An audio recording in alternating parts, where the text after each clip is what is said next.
मी पंजाब की नागपूर भागातल्या सर्व शेतकऱ्यांना तुमच्याकडं मध्ये 30 एप्रिल 1, 2, 3 मेच्या दरम्यान चांगला पाऊस पडणार आहे, गारपीट होणार आहे.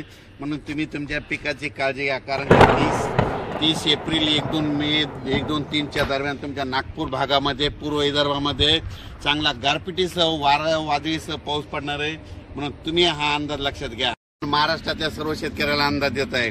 आजपासून सर्व शेतकऱ्याला सांगू इच्छितो की सांगायचं झालं तर 23, 24, 25 दरम्यान सातारा, सांगली तसेच नंतर कोल्हापूर, राधानगरी या भागामध्ये आणि 23, 24, 25 तारखेपर्यंत तिकडल्या भागामध्ये 2-3 जिल्ह्यामध्ये पाऊस पडणार आहे. म्हणून हा अंदाज लक्षात द्यायचा.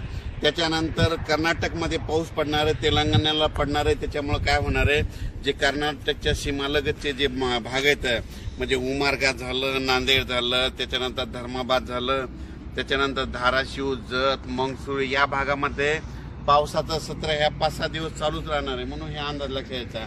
त्याच्यानंतर राज्यातल्या सर्व शेतकऱ्याला सांगू इच्छितो, ज्यांचा कांदा असेल, ज्यांच्या वीटभट्ट्या असतील, ज्यांचा गहू असेल, तुम्ही काय करा 30 तारखेपर्यंत तयारी ठेवा. कारण की राज्यामध्ये 1 मे पासून राज्यात वातावरण खराब होणार आहे. म्हणून हा अंदाज लक्षात द्यायचा. सांगायचं झालं तर मधल्या याच्यामध्ये उत्तर महाराष्ट्रात देखील 1 मे 1, 2, 3च्या दरम्यान एक पावसाची शक्यता आहे. म्हणून उत्तर महाराष्ट्रातल्या शेतकऱ्यांना अंदाज लक्षात द्यायचा. त्याच्यानंतर पश्चिम महाराष्ट्रातल्या शेतकऱ्यांनी 1, 2, 3च्या दरम्यान पावसाची शक्यता असल्यामुळे त्यांनी हे देखील आताच पूर्वकल्पना म्हणून अंदाज लक्षात द्यायचा.